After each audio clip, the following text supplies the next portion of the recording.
will be inadequate maintenance as a permanent feature of your government's regime, because you're continuing to be fixated on major road projects, because no doubt the benefits that flow.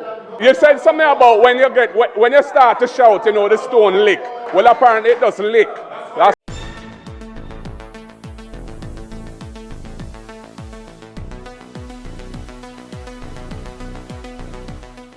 Bless up ABR family and viewers. Welcome back to the channel. It's a girl and Isabel Rose. And in this one, a very fiery exchange in the House of Parliament, in the House of Representatives today, with the opposition leader Mark Golding responding to the Prime Minister, basically stating that the conditions of our road is to be blamed on the People's National Party as well as climate change. And Mark Golding put down his foot and he stood up and he spoke that this presentation by the Prime Minister has been one that he spoke out at the budget presentation last year and been continuing to say the same thing over and over. And in which Everald Warmington stood up and took on the opposition leader and the toss and back and forth and who must go back to England on banana boat, stirring up chaos in the parliament. I'm about to show the clippings we have, and you can go over PBC to watch the entire sitting of the House. And at one point they proceeded to turn off the opposition leader's mic to get Warmington to settle down. But I want you to see it for yourself. I want you to listen it for yourself. And make me hear what I say in the comment section. Notification shout out goes to my sister Pat W. Big up yourself, Pat W. Thanks for the continued support from each and every one. Remember to like, share out the videos, subscribe to the channel if you're new. At one point, the Prime Minister saying that they're taking responsibility, but then again turn around and showing blame game. So are you really taking responsibility for the state of our roads, Prime Minister? So, Mr. Speaker, yes, there are challenges with roads. And I hope that today I've been able to put those challenges into the proper context and perspective. We take responsibility for the roads of Jamaica. We have to do that by ensuring that we have the financing to do it, that we follow the regulatory and compliance requirements to do it, and that we do it efficiently and equitably for the people of Jamaica. Balancing all of those are not simple tasks, but this government has done it very well with the challenges of climate and other shocks for which we have no control over. But by building resilience in our government, by ensuring that we manage the economy well, that we can set aside buffers in our budget, that for the first time we have a disaster fund, that we have for the first time a catastrophe bond. Jamaica is the first to do that in this region.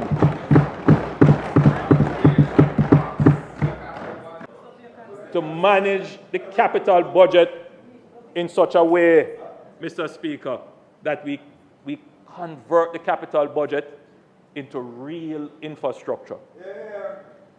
So that when the unexpected happens, we don't have to turn to anyone and say, all right, we have to borrow. Or if we borrow, it is on really good terms. That we can absorb the punches. And Mr. Speaker, that is what this administration is about. All that we have tried to do, Mr. Speaker, is to attain economic independence, to be able to stand up on our own 2 feet and pay our way through the world. Absorb the shocks, get up and go again and grow stronger. And that is what this administration has done. The road challenges, Mr. Speaker, are not of today. They are legacy challenges. And the solutions, Mr. Speaker, we will not be able to fix all of them with the snap of a finger and fix them today. But what we have demonstrated is a deep understanding of the problem, the capabilities to put in place the measures to solve the problem, the capabilities to run the economy, to create the revenues to solve them, and the capabilities to execute and have our roads repaired to the highest standard. Mr. Speaker, we are certain that we will deliver to the people of Jamaica the best quality roads in the region. I thank you, Mr. Speaker, and I thank members for their indulgence. Opposition Leader. Thank you, Mr. Speaker. Mr. Speaker, the Prime Minister has delivered a speech akin to a budget speech. Many of the things he included in his speech today are things that were in his budget speech last year, March. And we've heard it several times since. But you know, what that speech that the Prime Minister just made reflects is really a pretense at accepting responsibility, but in reality seeking to dodge responsibility. Climate change. To blame the appalling state of the road network in Jamaica today on climate change is just totally disingenuous. The reality is that there has been an absence of any proper road maintenance policy for years. And you have been in office for 9 years, so you have superintended 9 years of neglect over the maintenance of Jamaica's road network, for which the people are holding you accountable now. And that's just the reality of it.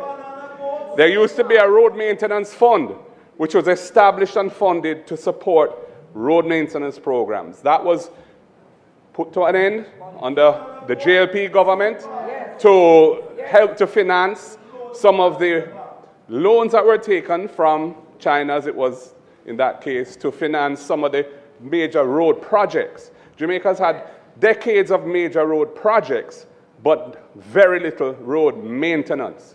And what bothers me about your approach is that it's going to continue into the future if you are allowed to continue in government. There will be inadequate maintenance as a permanent feature of your government's regime, because you're continuing to be fixated on major road projects, because no doubt the benefits that flow, that can be the collateral benefits that flow from those major road projects, of which we are all aware.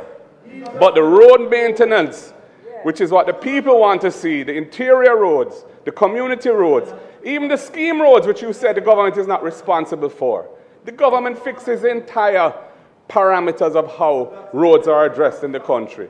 The decision whether to take over or leave roads without any proper superintendent is a government decision.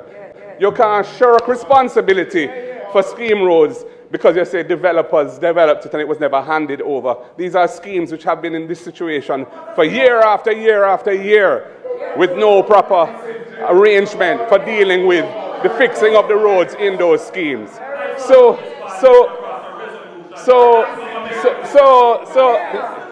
you said something about when you start to shout, you know, the stone lick. Well, apparently it does lick. That's why you're shouting at me now. Yeah. So Mr. Speaker. Hold for me, please. Let us conduct ourselves in an honorable way. You may continue. Yeah. Thank you, Mr. Speaker. So, Mr. Speaker. Wait, man. No, there's a line. This side there that climate change caused the bad roads in Jamaica. Mash down that lie. It has nothing to do with it. We have had heavy rains from time to time in Jamaica for years.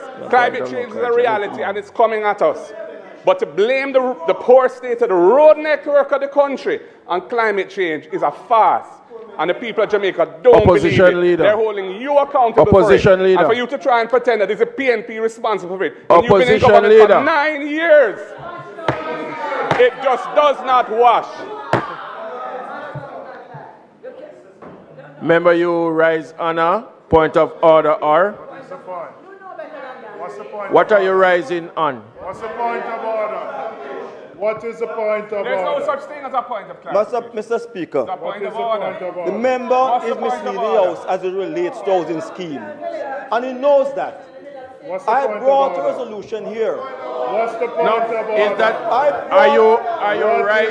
rising a point of order? clarification. You can No, clarification. no member, no member. That you brought a resolution here. Member. So what? Point of order. So what? Point of order. So what? Point of order. Point of order. Members, Many people bring He resolutions mentioned here. let the us issue. What? stop. I'm going to turn the mics. All right? I'm asking a question. If you allow me, you will hear. I am asking a question. Remember, you know. All right, I will overrule because he's having a side chat. You may continue.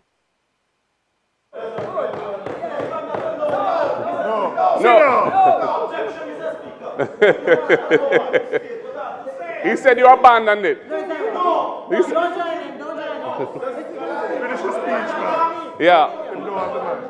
Mr. Speaker, I would ask that you allow me to finish. No. Are you now ready to take the point of order? All right. You may. Mr. Speaker, because you're speaking, not abandon this issue. He mentioned housing scheme that this government abandoned those housing schemes, not fixing them. Under the last government, I brought a private member's motion to state that the moment the first title is issued, they did not. Mr. Speaker, it's on the other paper now that once it's on the other paper now that government takes over housing scheme that they abandoned when I brought it here, and it's back on the other paper. Look here, I sent back on the banner about to England.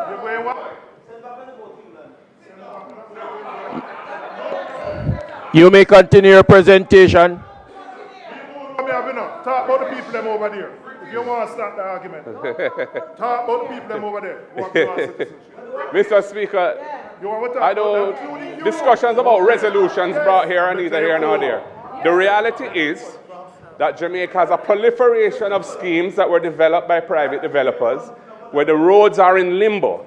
And you can't shirk responsibility as a government by saying, oh, that's the way it is. It's the duty of the government to fix the system if the system is flawed. The fact that you're very bad at fixing systems is no excuse. And that failure is replicated in many different areas in terms of how the state interfaces with the population, where there are all sorts of inefficiencies which people suffer from daily and need to be corrected, and you're very poor at correcting it. But the point about this is climate change is not the excuse. It's not an excuse that can absolve you from responsibility for your stewardship of the road network over the last 9 years. Highways have been built. Highways were built by many governments. The North Coast Highway was built by the PNP. The East-West Highway was built by the PNP. The North-South Highway was built by the PNP. So and you built some roads too. But the road network, despite the increase in fiscal space, which has been the legacy of the successful execution of the IMS program under the PNP administration of Portia Simpson Miller, after the Bruce Golding administration collapsed the program and couldn't cross it and had to give up on it, couldn't pass any tests. We took it over and we set the groundwork. We did the heavy lifting. That is why the tax system was fixed by a proliferation of tax legislation and administrative changes which have borne great fruit. Where the revenue has increased year. I need not say anymore. The opposition leader, Mark Golding, has touched on what we have always been saying. We have lives them to prove it.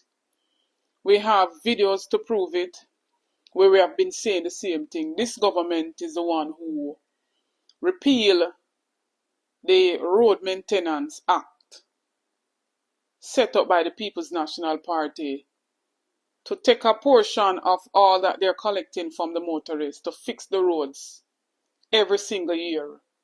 And that was basically stopped by this government in 2017.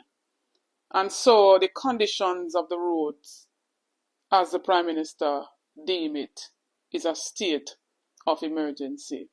Potholes left, right and center, people losing their lives because of potholes on the roads. And it's not so much about building and fixing highways. We need our parochial roads to be sorted out just the same. What me you wanna say? Don't forget to like, share and subscribe to the channel on the road to 30k and beyond. Help me to get there. Like and share out the videos. Get this video to at least 4,000 likes. Stay tuned for more videos. Stay tuned for more updates. Big up on yourself.